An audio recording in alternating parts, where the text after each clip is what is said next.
Semanario Local presenta Contrarreloj, una entrevista virtual.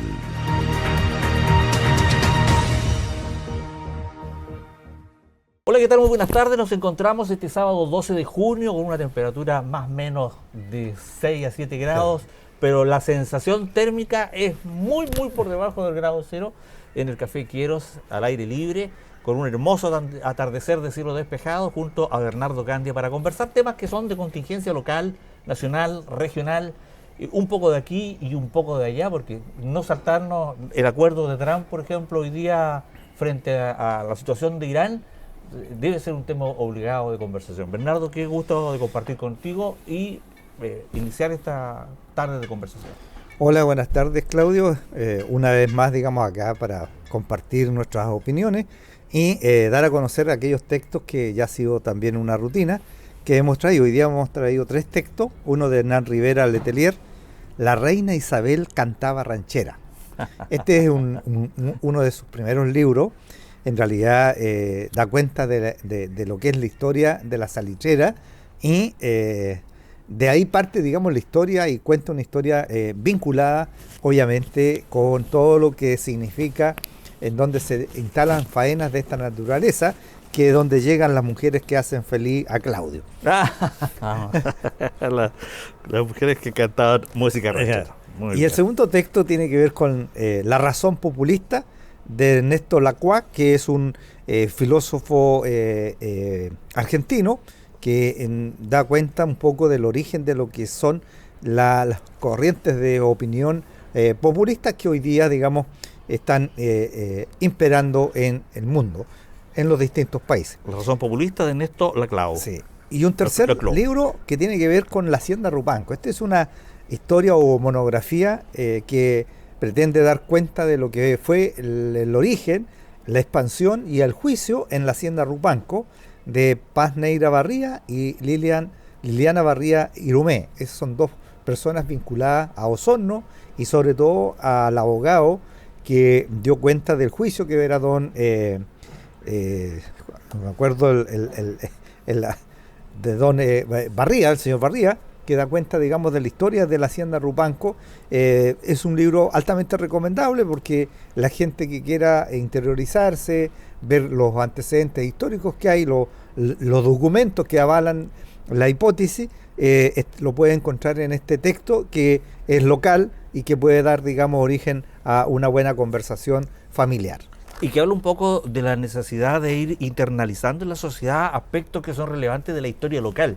En lo personal es muy grato conversar de historia local y tener antecedentes con respecto a lo que ocurre o cómo se fue cimentando el entorno no deja de ser valioso si uno se adhiere a aquella frase que dice uno debe saber de dónde viene para saber hacia dónde va y no volver a repetir aquellos errores. Efectivamente, yo creo que esos 3 textos dan cuenta. Uno, la novela de Hernán Rivera, que da cuenta, digamos, de la historia de lo que fue y ha sido, digamos, lo que ha sido básicamente la salitrera en el norte de Chile, en el Atacama, qué tipo de vida se desarrolló en torno a las minas, y el otro texto que obviamente es más teórico, más de fundamentos de la razón populista. Uno va dando cuenta un poco de lo que es la historia de la humanidad y cómo se va entretejiendo estos distintos elementos, y que por último la reina Isabel que cantaba ranchera, a Claudio le va a encantar porque es un mundo que él conoce muy bien. Ahora, yo, como también uno, en el contacto diario de este trabajo, uno aprende a conocer a su contertulio o interlocutor, me queda perfectamente claro que partiste leyendo La razón populista, seguiste con parte de historia local, y al reflexionar con respecto a la historia local, tú hiciste un análisis con respecto a la capacidad y las características de la clase política local, y dijiste, hay que cambiar de tema, y te fuiste con Hernán Rivera Letelier y la reina Isabel que estaba ranchera. ¿Me equivoco? Puede ser. Porque hoy día, y lo conversábamos en la previa, hoy día el nivel de la discusión política debía ser un tema relevante. Sí, efectivamente. Mira, yo, así como te comentaba adelante, esta puesta en escena que han hecho tanto el oficialismo con la acusación constitucional contra el ex ministro de Hacienda Grau y observar cuáles eran los fundamentos, los planteamientos y en segundo lugar el lenguaje y el tipo de calificaciones y adjetivos que se utilizan da cuenta de un estado de descomposición y de evaluación de la política y por otro lado la defensa de lo que hoy día son los opositores al gobierno, en donde también tú encuentras elementos y adjetivos que no se condicen con lo que uno quisiera que fuese la política, es decir, un espacio de discusión, de diálogo, de argumentación, de reflexión profunda, y en consecuencia que eso no se ve un ambiente crispado, se ve un ambiente que no está o no pone en el centro de las cosas al ser humano ni al bien común. Son dos posiciones que en el fondo lo que buscan es una confrontación, pero no construir un país para todos, y eso da cuenta de una descomposición de la política y de los políticos que hacen que la gente se desapegue de ese mundo y que no sea algo atractivo, que en el fondo yo muchas veces he dicho que la política o el político fome es el que vale, porque no es el que anda dando show o claro, el que hace todo esto con parafernalia, con bastante ruido para llamar la atención. En consecuencia que la política tiene que ver mucho más con la reflexión, con cómo yo interpreto mi contrincante, mi adversario político, no mi enemigo político, y de tal forma yo creo que en Chile eso está al debe. Se ha ido cada vez más profundizando una polarización que no le hace bien al país, que no le hace bien al desarrollo y tampoco le hace bien, digamos, a la sociedad, porque al final ves tú que este lenguaje de descalificación se va instalando en todos lados, en todos los espacios públicos que tú puedas ver. En la farándula, en los en la televisión nacional, tú ves los matinales están llenos de descalificaciones, programas, digamos, hechos con ese afán. Recientemente me enteraba de que este famoso programa de Sin Filtro tenía una pugna ahí de liderazgo, y al final tú dices, bueno, estos personajes son los mismos que hacen e instalan este tipo de discusión que nada contribuyen al bien común. O sea, tú escuchas a esa gente y vives en un ambiente tan pobre, tan poco humano, tan poco constructivo, que da pena. A ver, puede ser que sea parte de un proceso social, o sean etapas internas de los procesos que se van desarrollando en el entorno de las comunicaciones. Me acordaba mientras tú hablabas en un tiempo se acuñó una frase que decía, ¿y de qué estamos hablando? Entonces cualquiera que diga ¿y de qué estamos hablando? Le imprimía a cualquier tipo de conversación un conocimiento profundo y un acervo significativo a lo que estaba discurriendo. Claro, lo que pasa es que acá, Claudio, yo creo que el lenguaje sí importa. Yo creo que el lenguaje hay que cuidarlo, hay que ser, yo diría, muy cuidadoso en las palabras que tú utilizas, cómo las utilizas y en qué contexto las usas. Entonces yo creo que desde ese punto de vista uno tiene que ser cuidadoso, ser prudente es una virtud. Y por lo tanto yo creo que el llamado a la clase política es precisamente que guardemos la forma, a lo menos. Una clase política hoy día que es política, no es clase, porque la clase la tenía, por ejemplo, este senador Colorín, Larraín, por ejemplo, la tenía Gabriel Valdés, la tenía Sergio Onofre Jarpa, Sergio Díez, Andrés Saldívar. O sea, había personas que yo debo haber sido bastante joven cuando escuché por primera vez a Larraín decir que esta era una posición sine qua non, y yo tenía que ir a la biblioteca a buscar qué significaba sine qua non, porque la discusión generaba conceptos que obligaban a uno a estudiar la cosa pública. Claro, o sea, ese tipo de políticos hoy día no los tenemos, lamentablemente. Uno ve y analiza un poco los personajes políticos que aparecen más cotidianamente en televisión o en cualquier programa, te das cuenta que hay una devaluación de eso. Lamentablemente, nuestra élite política ha ido desmejorándose, no tenemos grandes líderes, y eso ha pasado también en un contexto mundial en donde la escasez de líderes de mayor envergadura, uno echa de menos a los Churchill, echa de menos a Konrad Adenauer, puede echar de menos también a Kissinger, a tantos mismo Kennedy, tantos otros Mandela, tantos personajes que a través de la historia la humanidad ha generado, pero lamentablemente hoy día no tenemos esos grandes líderes, y en Chile la carencia de hoy día de líderes de mayor envergadura lamentablemente se nota, porque esa gente no está, y los que están lo que hacen es una politicaría bastante rasca, de poca monta, y que al final no contribuyen al bien común, ni tampoco ponen en el centro al ser humano, que debería ser el objeto y la piedra angular del acontecer público. Estamos entonces en el tema que tiene que ver con la ausencia de políticos que construyen un aporte. Sí, efectivamente, yo creo que estamos en una época histórica que lamentablemente la clase política de los grandes políticos ya no están, y que para recomponer ese espacio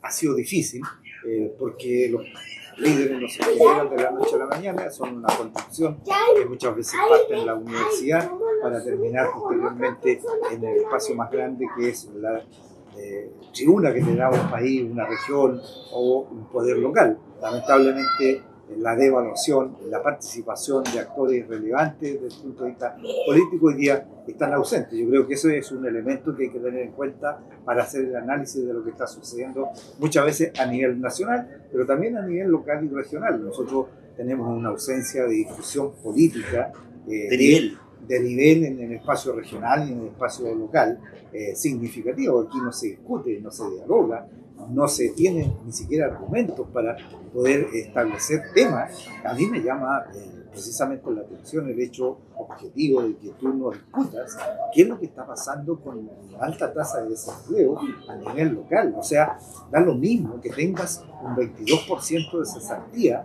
en el grupo etario de 18 a 25 años, y es mucho mayor en términos de lo que es el componente femenino en ese grupo etario. Entonces tú dices, estos temas que debieran de importar porque son relevantes, porque tienen impacto en la sociedad, una persona que no tenga hoy día trabajo en ese grupo etario, ¿qué es lo que hace? ¿De qué vive? ¿Cómo sustenta su hogar? ¿Cómo al final se alimenta?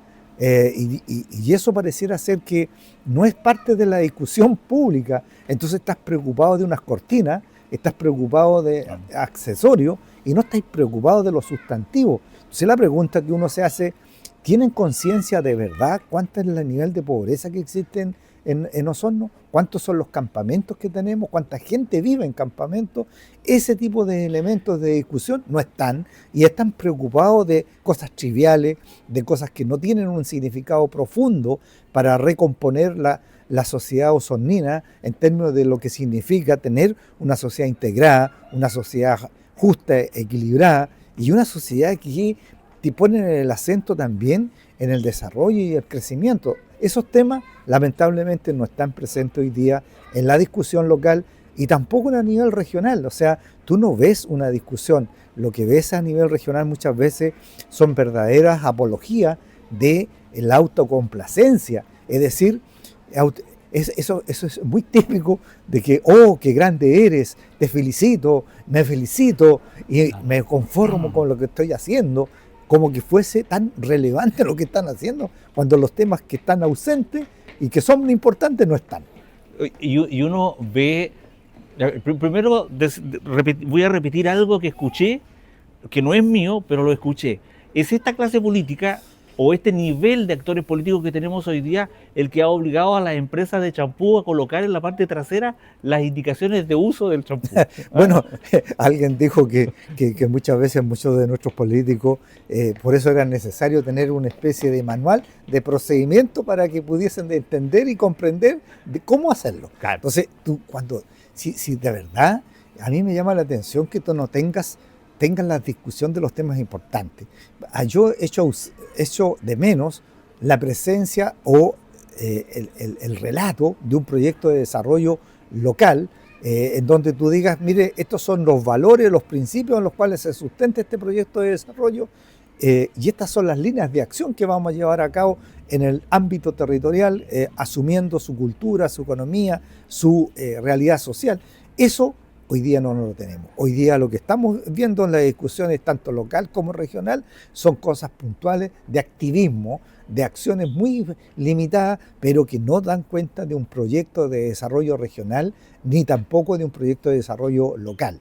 La ausencia de discusiones en donde los grandes temas, no están presentes. Lamentablemente aquí no está presente el crecimiento económico, y es más, algunos dicen claramente, esto no es mi tema, esto no está dentro de mi ámbito. Entonces uno dice, si tú eres alcalde de una comuna, ¿no eres responsable de lo que pasa en esa comuna?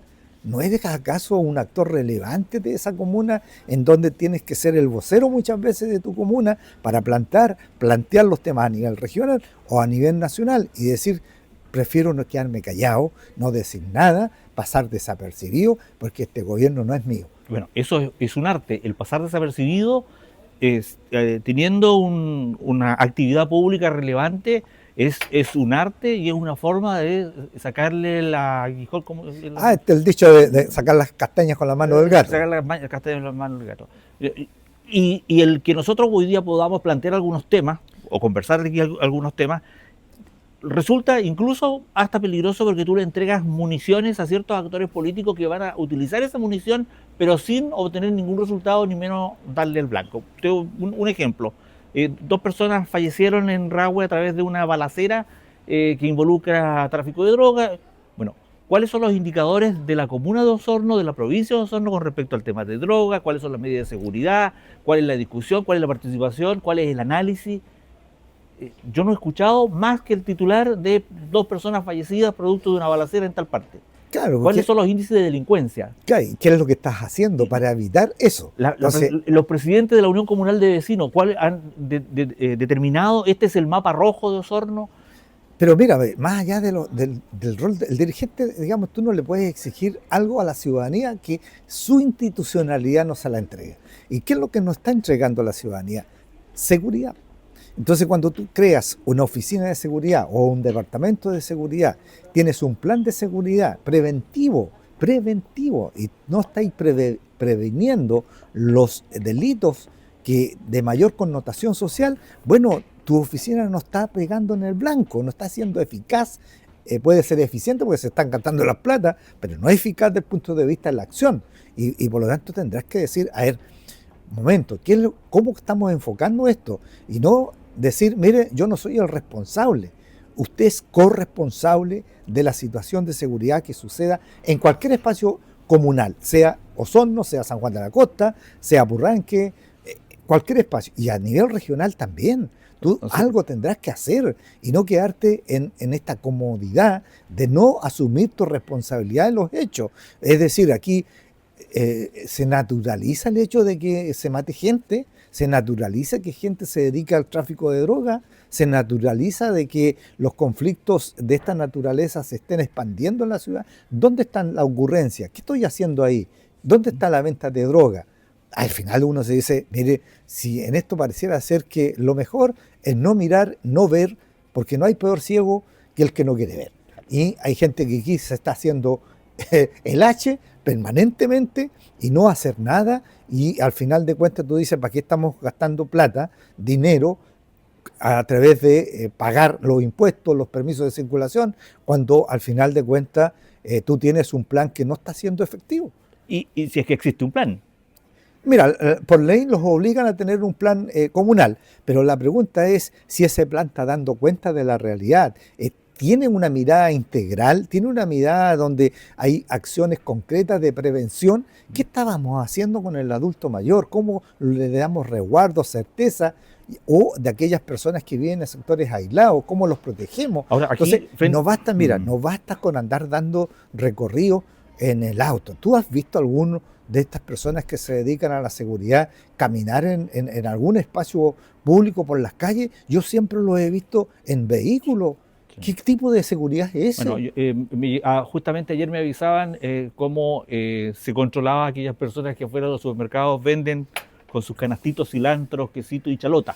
Entonces yo creo que el objetivo principal es más preventivo que controlar los permisos que se le puede exigir a este Mira, tipo de personas. yo lamentablemente mi crítica apunta a que estos personas han sido utilizadas básicamente para pasar parte a las personas que están mal estacionadas. Entonces la pregunta que yo le haría, bueno, y el señor alcalde no se ha dado cuenta que tiene tanto parque automotriz que hoy día en Osorno no hay dónde estacionarse. ¿Qué está haciendo para buscar espacios para estacionamiento? ¿Está haciendo una alianza con los privados para poder aumentar los espacios donde estacionar? ¿O lo que le interesa es pasar parte con los funcionarios que contrató y que le reportan 26 millones de pesos mensuales? ¿Cuál es el objetivo?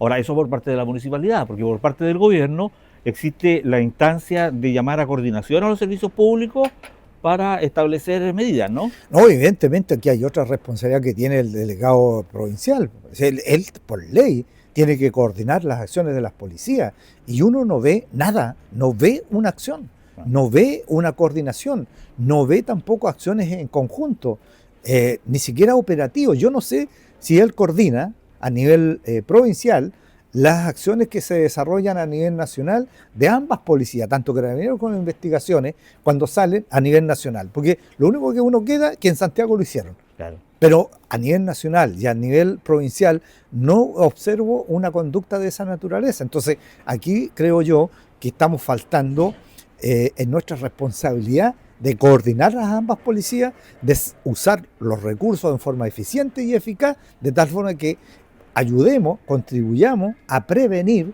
De lo contrario, esta cosa se va a ir desbordando porque no tenemos la suficiente capacidad para coordinar nuestras policías. Ahora, el tocar el hecho de estas dos personas o esta balacera en el sector de Rahue, qué sé yo, es solamente un elemento que demuestra la deficiencia del sistema actual, cómo está funcionando, la falta de operatividad. No es que sea el problema más importante, porque hay problemas que son tanto o más importantes. Mira, yo mencionaste, por ejemplo, se anuncia a través del gobierno un recorte de 1.200 y tantos millones de pesos para el sector salud. ¿Dónde has visto tú que el servicio de salud, los hospitales, el colegio médico haya dicho en Osorno ese reajuste va a ser de tal y tal proporción y afecta este y este programa? No te van a decir, digamos, dónde están haciendo el recorte, porque eso significa dejar en evidencia que los recortes muchas veces van a tener que tocar zonas sensibles. O están justificados. O están justificados, pero uno en eso porque aquí se nombró el monto. Se hizo 1.200 millones, va a recortar el hospital base de Osorno. ¿Cómo? ¿Van a despedir gente? ¿Van a reducir los gastos en administración? ¿Van a reducir los gastos en obras extraordinarias? Pero el saberlo no trae mayor tranquilidad, por ejemplo, a los mismos funcionarios del servicio de salud. Yo creo que trae más transparencia, pero como cuando no se quiere hacer las cosas en forma transparente. Entonces, ¿es esa falta de proactividad o de actividad la que uno echa de menos con respecto a los temas que son realmente importantes en torno a la discusión política? No, claro, yo creo, pero mira, retomando el tema de la seguridad pública, yo creo que ahí hay un temazo que no se está abordando adecuadamente a nivel nacional y a nivel local. Yo creo que hay un problema serio de cómo nos coordinamos con las policías, cómo usamos eficientemente nuestros recursos que tenemos, cómo hacemos políticas preventivas, porque la cesantía es un indicador de que algo está pasando. Porque es lo que es la pregunta, ¿qué hace ese joven de 18 a 25 años que no tiene trabajo y tiene que vivir y a lo mejor tiene hasta pareja, tiene hijos? ¿De qué vive? Entonces, cuando no hay una preocupación por parte de las institucionalidades regionales y locales, tú dices, bueno, ¿a qué se dedica? ¿Cómo genera recursos? Entonces, aquí tú tienes que ver esos indicadores, mirar hacia los establecimientos educacionales cuando tú tienes, por ejemplo, una deserción muy alta. En Osorno son más de 700 alumnos los que desertan anualmente del sistema. Entonces la pregunta es, ¿qué hace ese joven que no estudia ni trabaja? ¿A qué se dedica? Es fácil presa de, a lo mejor, de una red de criminal, porque al final de cuentas, ese es como, además tiene consistencia que el grupo etario de 15 a 25 años es el que mayor delinque. Entonces, hay una cierta coherencia, entonces tienes que tener una mirada sistémica, una integral que dé respuesta a esto. Entonces, cuando le preguntan a una autoridad y dice que eso no es su preocupación, que no es su ámbito de acción, entonces, ¿para qué lo eligieron como alcalde? Claro. Y son temas que, mira, que son del día a día, de la semana, pero que pasan tan superficialmente a través de los medios, a través de la discusión política, a través de la conversación. Recordaba yo que la semana pasada fue detenido un profesor de un establecimiento educacional municipal y fue esposado delante de sus alumnos, detenido por agredir a una menor. Posteriormente las cámaras de seguridad demostraron que no existía tal agresión y la persona fue dejada en libertad. Este tipo de denuncias falsas, ¿qué sanciones tiene? Hoy día nada. ¿Quién se querelló con respecto al daño que se le hace a la imagen pública de este profesor? ¿Dónde está el colegio de profesores participando claro, en una acción directa? En esto, por ejemplo, lamentablemente ese profesor fue escarnio público, hicieron un escarnio público con él, y aparentemente, como tú dices, en función de una denuncia falsa, o que no daba cuenta de la verdad, y ver a un profesor de 60 años que lo lleven esposado, que pase toda una noche ahí encerrado, ¿quién es el responsable? ¿A quién sancionamos? ¿A la alumna? ¿A la madre? Porque hoy día entiendo yo que la legislación, la norma, no sanciona estas denuncias falsas. El criterio para establecer que pase la noche detenido, ¿constituía este profesor de 60 años un real peligro para la sociedad? No, pero Carabineros, para ser justo, hoy día tiene que cumplir con la ley y tiene que... Pero hay una fiscal que determina la Claro, presión pero mira, la única posibilidad que hubiese tenido ese profesor para poder que lo dejaran libre y no pasaran la noche ahí, es que acreditara mediante certificado médico que padecía de una enfermedad tal que no podía, digamos, estar en esa situación. De lo contrario, lo iban a tener hasta el otro día para pasar a la fiscalía y hacerle los cargos. O sea, una licencia médica arreglada como la que se tomaron algunos directivos del Servicio de Salud cuando fue el problema del caso de tortura hace un par de meses atrás. Lamentablemente es así. Entonces tú tienes que tener resguardo, ver que ahí hay un vacío que tiene que ser corregido. Pues no puede ser que cualquier persona venga, haga una denuncia y la saque tan limpia. Ahora, hay una ley nueva que cuando los funcionarios públicos son agredidos también o son acusados injustamente, que este profesor puede acudir a instancias legales. No, él sí, pues legalmente, pero ya pasaste el mal rato, claro. ¿Me entiendes? Es su esposo, pasaste el mal rato, la rabia. Te puedes querellar contra la madre que hizo una denuncia, que también va a decir, yo hice la denuncia porque mi hija me contó esto, ¿me entiendes? Entonces van y constatan lesiones en el hospital, entiendo que fue donde la llevaron, o el Cefam, no tengo idea, donde fue la niña, constatan y van y toman preso, porque la ley dice eso. Entonces tú dices, bueno, aquí algo no está funcionando bien. Yo tomé el caso de una denuncia de una funcionaria de un establecimiento educacional hace un par de años atrás, que ella fue alejada de sus funciones por abuso sexual de menores. Y después de 2 años de investigación se determinó que había un error en el RUT de la persona, y la persona que estaba siendo sumariada era distinta a la persona que había sido sancionada. Entonces, claro, igual les dieron una indemnización de alrededor de 10 millones de pesos, pero el mal rato y los 2 años que estuvo sancionada en su casa mientras dura el proceso investigativo no se los quita a nadie. No, lamentablemente es así por el sistema. Ahora, está eso y está la deuda del CAE con la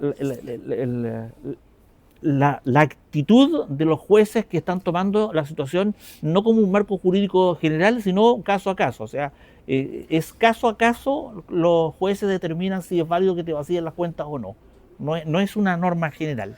Claro, pero mira, yo fui a consultar a la tesorería cómo funcionaba el sistema, y créeme, el sistema es expedito, y me llama la atención de que gente que le hayan sacado sus recursos, que alega hoy día que son recursos, digamos, que provienen de sus ingresos mensuales. Entonces, la pregunta es, ¿ese es un caso aislado o es una cosa que está funcionando? Y aparentemente indica que son casos muy aislados. ¿Y qué es lo que tiene que hacer? Porque la plataforma ¿cómo funciona? Funciona de la siguiente manera. Tú vas a la tesorería, ves si tienes deuda, tú sabes que tienes o no tienes deuda, pero ves y puedes repactar. Está por tramo, repactas tu deuda, y si te sacaron tus dinero menos de 2 millones de pesos, los sueldos son inembargables. Y por lo tanto lo que tienes que acreditar es con tu finiquito ir a tesorería y acreditar que eso platas de tu Sueldo. ingreso mensual y por lo tanto tienen que restituirlo. Pero existe el mecanismo, está establecido. A mí me llama de repente la atención que algunos personajes que tenían 20 millones, me acuerdo de haber escuchado a uno, ¿Sí? tenía 20 millones, le habían sacado toda su plata. Entonces uno dice, bueno, ¿y él por qué no va a tesorería, acredita que es parte de su ingreso mensual y por lo tanto no corresponde que le hayan sacado toda la plata? ¿Y cuál es la deuda que tiene? Si le sacaron 20 millones, quiere decir que la deuda está sobre los 30 millones de pesos. Ahora, ¿es factible que llegue sobre los 30? He escuchado también una persona que decía, tengo una deuda de 70 millones. No sé, sinceramente, si esos montos son reales o gente que tira cifras por tirarlas, porque generalmente las cifras que uno escucha son 6, 10, 15 millones de pesos, pero ya 70 millones... Ahora sí sé que le están pidiendo un pie para repactar, un pie y cuotas. Que por lo demás es sensato. Si tú tienes una deuda, tienes que pagarla, a no ser que no tengas trabajo. Ahora, hay una responsabilidad efectiva del gobierno de Boris que llamaba, supuestamente, pero yo no recuerdo haberlo escuchado, a no pagar porque esto se iba a solucionar O sea, por otra vía. lo que ellos dijeron, y eso es verdad, que dijeron de que básicamente que iban a presentar un proyecto para, en este caso, dejar de pagar las deudas del CAE. O sea, pero el CAE es imposible de que la gente no pague, porque los montos son tan altos que el Estado no tiene recursos para condonar el CAE. Esa era la palabra, condonar. Entonces, claro, más de alguno dijo, yo le creo a este y por lo tanto voy a esperar a que salga la ley. La ley nunca salió porque no iba a ser aprobada, porque no era viable. Claro. Financieramente el Estado no tiene los recursos para cubrir. Entonces, y además, y acá es importante, dado que tú trajiste el tema a colación, tú sabes que Harold Bayer, sí, que fue ministro de uno de los buenos ministros de Educación, él rebajó al 2% en los intereses, de 6 a 2%. La diferencia, el 4% lo subvenciona el Estado. Por lo tanto, el beneficiario, en este caso el estudiante, paga ese 2% de interés. Y por lo tanto, es factible pagar la deuda. Hay gente que ha pagado su deuda, está al día y por lo tanto, y tiene trabajo. Yo, ¿dónde me preocuparía? Cuando el joven que salió, egresó y no tiene pega, no tiene trabajo, ¿cómo va a pagar? Le empiezan a embargar los muebles. Claro, eso es otro. Claro. Yo creo que me pondría la cintura. Pero aquel que tiene sueldo sobre 2,5 millones, 3, 4, 5 millones, pague. Si tiene los ingresos, que asuma su responsabilidad con respecto al tema. Ves que son temas que deben ser tratados a nivel local, también regional, porque existe incertidumbre y no se tocan, no aparecen los líderes políticos, no aparece la gente interesada en orientar a los otros, sino mantener este estado de exacerbación permanente en una discusión pública tan profunda como la que se hace macabro programa de televisión que usted suele ver con mucho entusiasmo. Me llama la atención que el otro día parecía como gran noticia, diputado, no quiero dar el nombre, oficia al servicio tanto. O sea, ese había sido su aporte, sí. Mandar un oficio a un servicio público para que hiciera algo. Bueno, esto es tan patético. Yo trabajo en un medio de comunicación, me llegan los comunicados de prensa y de repente suelen llegar unos comunicados que dice fulano de tal, consejero fulano de tal, aprobó la compra del carro de bomba para San Juan de la Costa. La plata estaba destinada para eso, el proyecto se había hecho. O sea, ¿cuál es el mérito de aprobar algo que era realmente necesario, que estaba destinado? ¿Cuál es el mérito? Era parte de su función. ¿Iba a rechazarlo? La noticia hubiera sido que él la rechace, claro, porque no estaba de acuerdo. Pero lo que vamos a apoyar el proyecto de la creación de un hospital oncológico en Puerto Montt. ¿Y cuál era la otra alternativa? ¿Rechazarlo?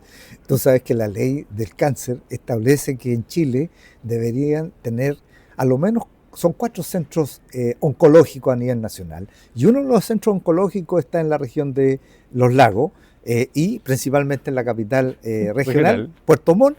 ¿Por qué? Porque tiene que atender toda la zona sur, desde Concepción hasta Punta Arenas. O sea, entonces, tiene que estar. Claro. Entonces, ¿cuál es la aporte? ¿Cuál es el mérito? Entonces, la utilización de los medios de comunicación para este tipo de cosas empieza a molestar y hace que uno involuntariamente se sume. Cada vez me cuesta más tener noticias para publicar, porque las únicas noticias que llegan desde la administración pública son estas que están muy de moda, de todo el equipo así como Estamos todos juntos. Todos juntos, tomémoslo de las manos, vamos a salir todos juntos por el bien de Osorno. Si era la única responsabilidad que tenía era aprobarla.